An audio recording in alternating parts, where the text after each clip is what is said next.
2021, companies have announced investments totaling more than $200 billion in domestic manufacturing here in America.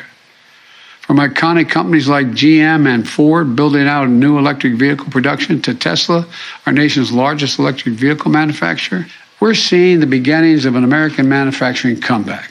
This is not hyperbole. This is real. This is genuine. This is real.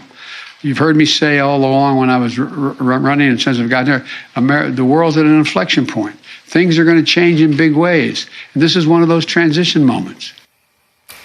President Biden celebrated the move by an Australian electric vehicle charging company to build its first factory on U.S. soil.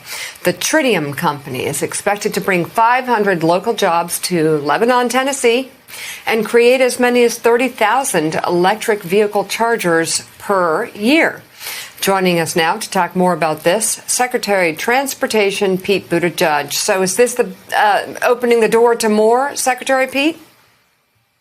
We think so. We're really encouraged to see not only more and more manufacturing of electric vehicles here in the U.S., but also of the chargers that you're going to use to fill them up. And, this goes back to one of the fundamental things the president's been talking about from day one, which is made in America. We got to make more things in America. Obviously, as a child of the industrial Midwest, I've always felt that way. But it's exciting to see that that's, when we talk about U.S. auto and auto-related manufacturing, that's not just about nostalgia for the old days. It's about getting into the future. And the future is clearly electric. So we've got to make sure that's a future where American workers are winning. Yesterday's announcement, 500 new jobs in Tennessee making these EV chargers, is just one more example. And I think we're going to see a lot more where that came from, thanks to the investments in the president's law. Secretary Buttigieg, it's Willie Geist. Good morning. You sort of got to the answer to my question, but that sounds like going to electric vehicles sounds to a lot of people working in the country like you're closing my old way of life, you're closing my town, you're shuttering my factory, which we've seen so much across the Midwest over the last couple of decades. How do you get across the point that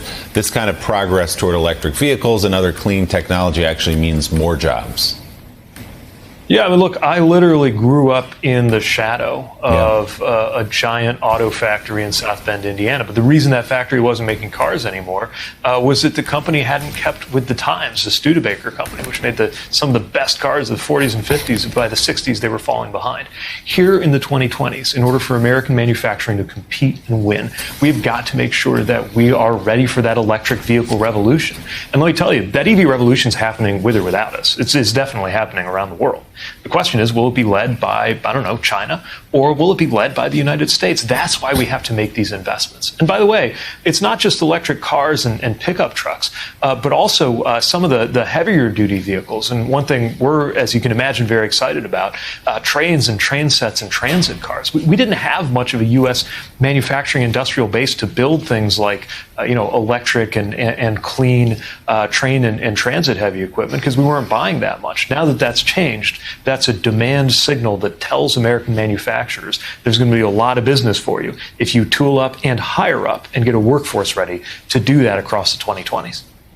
Secretary Buttigieg, John Lemire, good morning. Great to see you again. Inflation is a real challenge for many Americans right now, and probably the biggest political crisis right now for the Biden administration. Prices up in numerous sectors, including with food and other things, and at least part of the inflation problem can be linked to the supply chain issue. Can you give us an update right now where things stand? Yeah, so a lot of good work in areas like the ports. That's part of why the ports were able to move the most goods they ever have last season. But this continues to be an issue with the pandemic. This continues to be an issue with the infrastructure upgrades that we're now finally able to do thanks to the law. And let me say one other thing that ties back to our first discussion.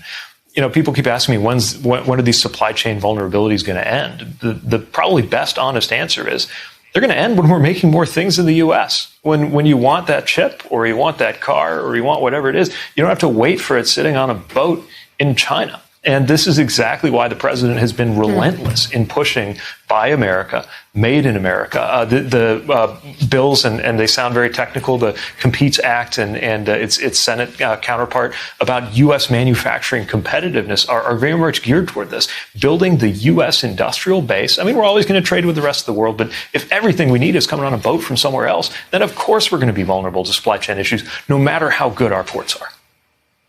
All right, Secretary Pete Buttigieg, thank you very much for being on the show this morning. It's always good to see you.